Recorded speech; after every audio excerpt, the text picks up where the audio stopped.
मनीष सिसोदिया आपने बड़ा नाम कमाया शिक्षा को लेकर, जो दिल्ली में हुआ, बीजेपी कहती है कुछ किया नहीं, नाम बड़े और दर्शन छोटे किया।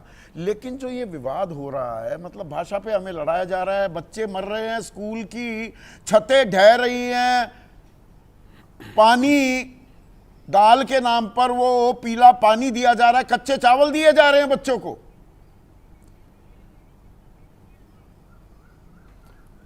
संदीप जी, प्रॉब्लम यही है कि कच्चे चावल, और आप अभी नून नमक वाली मिड डे मील की रोटी का जिक्र कर रहे थे। राजनीति यही है इनकी सबकी कि भाई लड़ते रहो आपस में, जब आप लड़ना बंद करोगे और स्कूल मांगोगे तो हम आपको फिर से लड़ा देंगे, फिर से एक दूसरे से लड़ा के हम आपको आगे ले जाएंगे लड़ाई में, लेकिन स्कूल में नहीं पढ़ाएंगे, स्कूल आपको बनवा के नहीं देंगे। 31 करोड़ बच्चे पूरे देश के स्कूल और कॉलेजेस में, इसमें से 140 करोड़ में से 31 करोड़ लोग बच्चे हिंदुस्तान के स्कूल कॉलेजेस में, और इनमें से 25 करोड़ बच्चे हैं स्कूलों में, और 25 में से भी 15 करोड़ बच्चे हैं सरकारी स्कूलों में पूरे देश में। ये जो आप आज आवाज़ उठा रहे हो ना, ये खाली राजस्थान के झालावाड़ के बच्चों की आवाज़ नहीं है, उनके पेरेंट्स का दुख नहीं है, ये 15 करोड़ पेरेंट्स का दुख है जिनके बच्चे सरकारी स्कूलों में पढ़ रहे हैं, और इनफैक्ट 10 करोड़ वो बच्चे जो प्राइवेट स्कूलों में पढ़ रहे हैं, उनके माता पिता का भी दुख है कि उनको सरकारों ने खुली छूट दे रखी है लूटने की। तो ये दर्द सबका है। समस्या यही है कि राजनीति में अगर आप काम करो स्कूल पे तो आपके ऊपर इतने कीचड़ उछाले जाएंगे, इतने कीचड़ उछाले जाएंगे। मैं आपके सामने लाइव बैठा हूँ, इस बात का गवाह हूँ कि मैंने दिल्ली के सरकारी स्कूल जब रिपेयर करने शुरू किए तो मेरे सामने 2 ऑप्शन थे। वैसे ही घटिया स्कूल रिपेयर करो जैसे झालावाड़ में ये करते हैं बीजेपी वाले, या बाकी जगह की आप बात कर रहे थे सब लोग, लेकिन मैंने उसको चुना कि नहीं, मेरे शिक्षा मंत्री रहते हुए दिल्ली में शानदार स्कूल बनेंगे, जो भी स्कूल बनेगा शानदार बनेगा।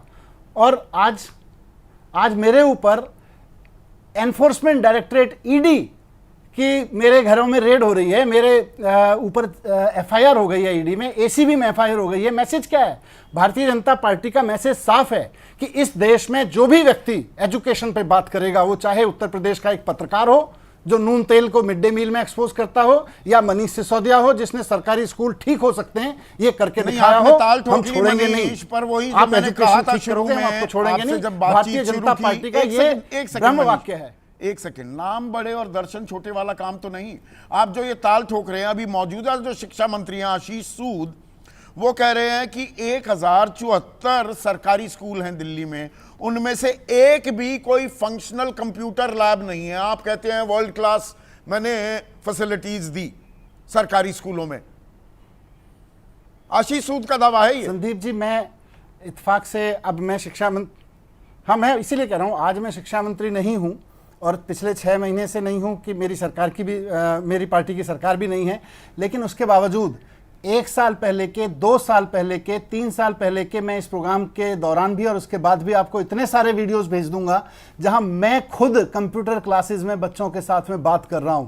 और बात इसकी नहीं है, मैं जब दिल्ली के सरकारी स्कूलों में काम करना शुरू किया था तो छतें चूती थीं। जो आज झालावाड़ के स्कूल की हालत है वो दिल्ली के हालत कर रखी थी कांग्रेस और भारतीय जनता पार्टी ने मिलकर।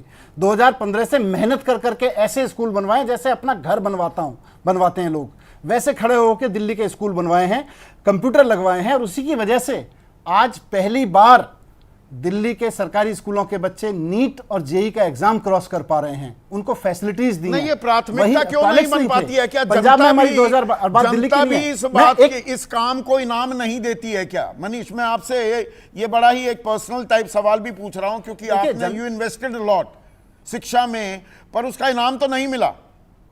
क्या जनता आप लोगों की प्राथमिकता है या नहीं? पर जनता भी कि हम मेरे बच्चों को पढ़ाई लिखाई ढंग की मिले, वर्ल्ड क्लास मिले, ये बड़ा सरोकार है भी या नहीं जनता का?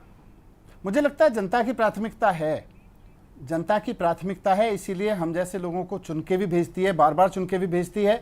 लेकिन बहुत सारे फैक्टर्स आते हैं फिर चुनाव में हार जीत के, मैं उधर नहीं जाऊंगा। लेकिन मैं आपसे ये कहूंगा कि लोगों की ज़रूरत है, इस देश की ज़रूरत है अच्छी एजुकेशन। सरकारी स्कूल में जिस देश ने अपने बच्चों को पढ़ाया वही देश अच्छा पढ़ाया, वही देश तरक्की कर पाया, बाकी देश पिछड़े हुए हैं। तो हमें भी करना पड़ेगा। आपने अभी एक बात जो मैं बात कर रहा था वो बीच में रुक गई। हमको दिल्ली में मौका मिला, हमने दिल्ली में करके दिखाया। मैं 2022 में जब पंजाब में आया तो सरकार के स्कूलों की हालत बहुत ख़राब थी। आज 3 साल की सरकार के बाद मैं दिल्ली के बारे में भी गारंटी लेता हूं कि हमने वहां क्या काम किया, पंजाब के बारे में गारंटी ले रहा हूं। पूरे पंजाब में एक भी सरकारी स्कूल नहीं है जहां बच्चे फर्श पे बैठने को मजबूत हों। 3 साल पहले 40% बच्चे टूटे हुए फर्श पे बैठते थे, नीचे दरी पे बैठ के पढ़ते थे। आज सब बच्चे डेस्क पे बैठ के पढ़ते हैं। सारे स्कूलों में टॉयलेट करा दिया, पीने का पानी करा दिया। आज computer, internet, wifi, security guard सब कुछ कर रहे हैं। तो प्रायोरिटी देनी पड़ेगी।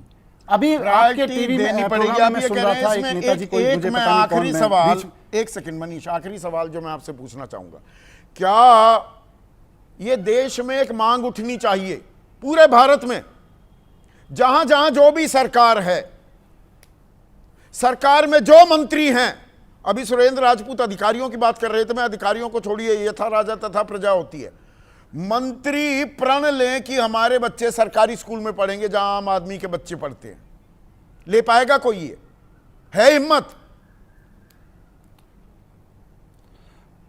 मुझे लगता है इससे ज्यादा जरूरी है कि जिन लोगों के बच्चे पढ़ रहे हैं उनको ऐसा पढ़ा दीजिए कि उसके बाद में मंत्री और संतरी सबके बच्चे लाइन में लग के एजुकेशन में आने की कोशिश करें सरकारी स्कूलों में।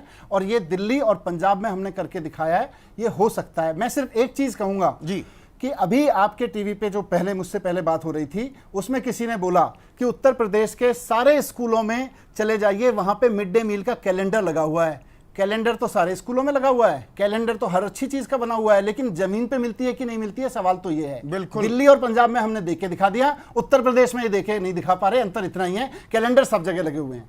कैलेंडर ही लगे हुए हैं, कैलेंडर से काम चलता है क्या?